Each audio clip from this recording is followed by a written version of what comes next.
Magandang gabi po sa lahat. Tayo nagbabalik ulit dito sa ating munting channel. Ayan, para mag-discuss ng coins.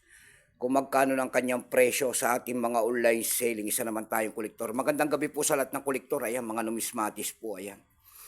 Ang pag-usapan nating barya po, ito po ay barya po ng Pilipinas. Ayan. Nakapalog po sa BSP series. Ayan, may bungi po. Error coins. Ayan, year 2003. Error po yan. Ayan, may bungi po. Tinignan ho natin, tinignan kung mabuti. Ayan. Talagang error coin siya kasi nga may naka-exist na metal sa kanyang likod.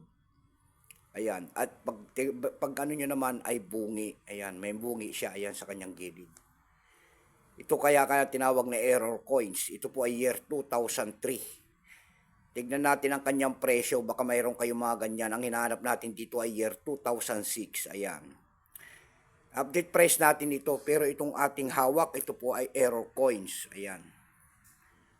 Pero pasamantala tayo magpapasalamat muna sa lahat ng ating mga tagapagsubaybay dito sa ating munting channel. Ayan, lalo-lalo na po ang ating mga subscriber dyan. Thank you so much sa inyong lahat. Maraming salamat din po sa nanonood doon sa ating FB page. Ayan, lahat po na nakapalo sa aking FB page. Thank you so much sa inyong lahat. Mabuhay po kayo and God bless. Ayan. Yun naman pong hindi pa po nakapag-subscribe dito sa aking YouTube channel, anyayaan ko lang sana kahit malaking tulong na po o bagay sana ang inyong magagawa. Tulad na lamang po ng pagpindot ng ating subscribe button, like and share para ma-update ko naman kayo sa mga bago ko pang gagawin mga video po. Ayan po ang ating pag-uusapan. 5 pesos po nakapalog po sa BSP series. Ayan. Ayan. Error coins po yan, may bungi yan. Pagkatalikod po, makikita nyo po yung kanyang excess metal doon sa kanyang bungi. Ayan, ayan po. Kaya sabi ko legit. Legit po yan na bungi. Ayan, hindi po gawa ng tao. Sa machine siguro yan. Ayan. Tingnan natin ang kanyang presyo kung magkano ng kanyang halaga sa ating mga online selling. Pero bago yung kilalanin mo muna natin siya. Issue po nito ay Philippines po. Period Republic 1946 up to date po. Type nito standard circulation coin shares 1995 hanggang 2017. Value nito 5 pesos. Nakapulog po sa BSP series. Currency piso 1967 up to date po. Composition niyan ay nickel brass. May bigat lamang itong 7.7 grams.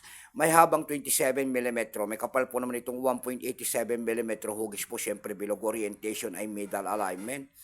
Number N-1680. Reference number KM-272. Ayan. Central Bank seal within circle. In gear. Design scallop borders. Ayan. Yung kanyang yan, kung tawagin nila yan. Ito po ay cut wheel po. Ayan, dyan po bumabase ang ating mga kolektor kung ano reverse o die ang isang coins.